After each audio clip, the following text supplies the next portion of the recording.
welcome to A Web of Stories. I'm Melinda, and today I am doing the end of the year book tag. When I first started on BookTube, a lot of people were doing this, but it was one of the questions was like autumn books and stuff, so I felt like I'd missed the boat on doing this book tag. And then I came across a video that Jordyn at Sorry Booked Solid did, and there was a little play on one of the questions, which makes it a little more timely, so I thought this is my chance. I'm going to do this book tag. So, I had hoped to do this in front of our Christmas tree. That didn't get put up yesterday because of football of both varieties. First, it was World Cup football, or soccer, as Americans call it. My husband played a lot of soccer growing up. He was actually a really good player, and he was watching the World Cup in Spanish. He doesn't speak Spanish, but whatever. So he was watching that all day. And then in the evening was the Apple Cup, and he is a graduate of WSU. His family is all from University of Washington. So that's a big thing for them to watch every year. And unfortunately for my husband, he's the one who's the recipient of the trash talk this year because his team did not win. And if anyone is wondering, me being the Oregon girl, I did not watch the Civil War. My family is pretty divided. I have some members who are Oregon State Beavers fans and some who are University of Oregon Ducks fans. The interesting part is one person went to Oregon State for one quarter before they left. But other than that, none of them went to any of these schools. Anyway, so this is a big deal for all of them. I, however, am an Oregon platypus. I root for the Oregon team when they're playing a non-Oregon team, and then during the Civil War, I don't care who wins. So I did not watch the Civil War. And there is the football update that nobody asked for. So now I will get into this tag. The end of the year book tag. The first prompt is, are there any books you started this year that you need to finish? Yes, The Count of Monte Cristo. And I will be finishing it, I think the week of December 17th. I think that's about when I'll be finishing it if I stick right to my schedule. I will admit I'm getting kind of into it, so I'm really tempted at times to kind of skip ahead on it, so I might finish a little early. My friend who I was book buddy reading it, doing a buddy read with, she's just fallen off the schedule, so whenever she finishes it, we'll discuss it. But I've been really good about sticking to the schedule for this book, and I'm enjoying it, and I update you on all of my updates on where I am in this book, and I'm getting close to the end, but I will finish it, and that is my year-long read for this year. And it's The Count of Monte Cristo. And I'll finish a lot of other books before then too. The second prompt is, do you have a book recommendation to transition into the end of the year? So I normally don't do a lot of Christmassy seasonal reading. However, this year I have two Christmas-ish things I'm going to read. One is a short story, and I forgot to look up the exact title of it, but it's Ruth's First Christmas or Ruth's Christmas Tree. And it's a short story in the Ruth Galloway series by Elly Griffiths. I got it, at least when I got it, it was free on Kobo. It might still be free on Kobo, I don't know. It's technically book 4.5, so it takes place right after the book I just finished. So I'll be reading that one. And then I have to read Hercule Poirot's Christmas by Agatha Christie. I've been holding this for December, so this is definitely on my December list. It's a mid Agatha Christie, so it'll be interesting. I expect it to be better than Halloween Party. I don't think it could possibly be worse than Halloween Party. And if you're interested in my thoughts on Halloween Party and the upcoming adaptation-ish thing, I'll put a card up to that video and I'll also link it down below. But I am going to read Hercule Poirot's Christmas because you always need a Christie at Christmas. I have Christies all year long, but you do need a Christie at Christmas. And then, are there any new releases that you are still waiting for? Yes! I'm going to schedule this video to go out on Tuesday, November 29th. And that is the day that A World of Curiosities by Louise is released. So if you're watching this one's released, I will probably be reading that book. I'm hoping to download it at 9 p.m. on the night before because that's midnight and I think that's when Kobo releases it. And I'm going to drop all of my other reading and just read that. I have been waiting and waiting and waiting for a new Louise Penny. Originally, we were not going to get one this year. She had originally planned to take 2022 off since she wrote 2 books in 2021, but she couldn't stay away. So there is a new Three Pines book coming out. And then, of course, The following Friday, I will be starting the series Three Pines. I just found out today that they're only releasing 2 episodes on that first day, and then they'll do weekly.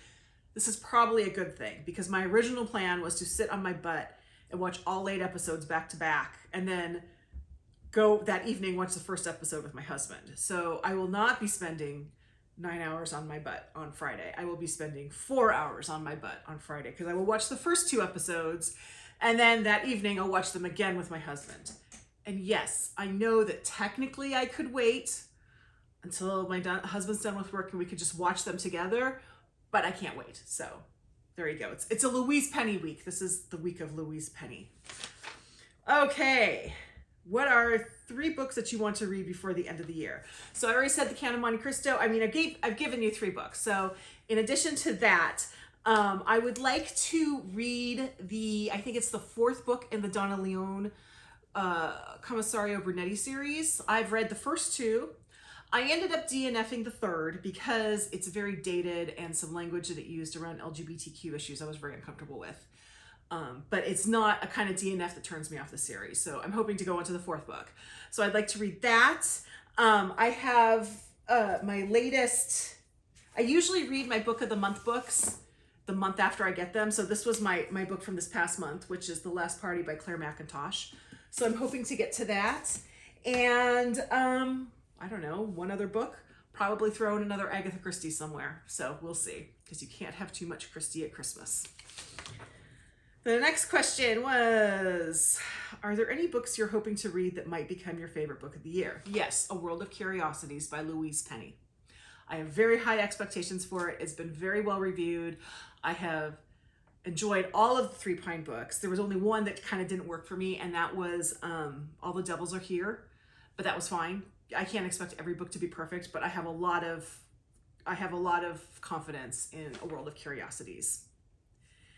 And then, have you already started making reading plans for 2023? I have, and they're not all completely worked out, but I'll tell you kind of what I'm thinking about. First of all, I'll be setting my Goodreads goal at 144 books. I don't look at my Goodreads goal as something to strive for. I look at it as something to keep me on track. This month, I've been averaging 12 to 13 books a month, with the exception of November. And I think that setting my goal at 144 will just keep me on track for the year. People set this Goodreads goal for different reasons, and it does things for different people, and that's fine. It's just, for me, it's something to keep me going. I'm also going to do, I don't know what I'm going to call this, or I have it written down as the Lily Book Challenge. And each month, my daughter Lily is going to recommend to me a book from her library. She may not have read it, but a book from her library, which is mostly middle grade fantasy and things like that, for me to read. It needs to be a book that I have not read. I have already read Amari. Although she could give me the second Amari if she wants, because she has that one. And it needs to be fiction. That's my parameters. So I'm hoping to read one, that would be 12 middle grade books, at least, this year. So I'm hoping to do that. I'm also going to do some version of the Read What You Own challenge the Criminale started. I don't think I'm going to follow the rules exactly, because my goal for it is a little bit different. I'm still working out the mechanics of how that's going to work. And I will probably do a post later in December about what exactly my 2023 reading goals are and how they're going to break down. But those are kind of what I'm thinking about right now. So, and finally, are there any new 2023 book releases on your radar already? There are. I have some pre-orders out that are coming out in 2023, but the one that really sticks out in my mind that I'm really looking forward to is The Invisible Hour by Alice Hoffman. I don't even know what this book is about, to be honest. I just know that if Alice Hoffman wrote it, I'm reading it. She just announced this. It was just announced and it was just made available for pre-order. It doesn't come out until August 15th. So I have a ways to go on it, but I did pre-order it on Kobo. And I might do another drop everything and just read that when it comes out. But that's, 9 months down the road. So there you go. So that's my end of the year book tag. It's kind of hard to believe that we're getting to that time of the year. And coming up in December, I'll be doing some wrap-ups. Because I'm new to YouTube or BookTube, I probably won't be doing the big wrap-ups that a lot of people normally do, although I enjoy watching them. I might start doing those in 2023. But I'll do some wrap-ups and be a little more formal and clear on what my 2023 goals are, because I am really thinking about that and how I want to formulate those and what metrics I want to use. But 2022 has been a really good reading year for me. I think so far I've read the most this year of any year, and I've really enjoyed it. I found some things, you know, when to read, a schedule to read, how to juggle books, that's really worked for me. So this has been a great reading year, and I have no reason to believe that 2023 won't be even better.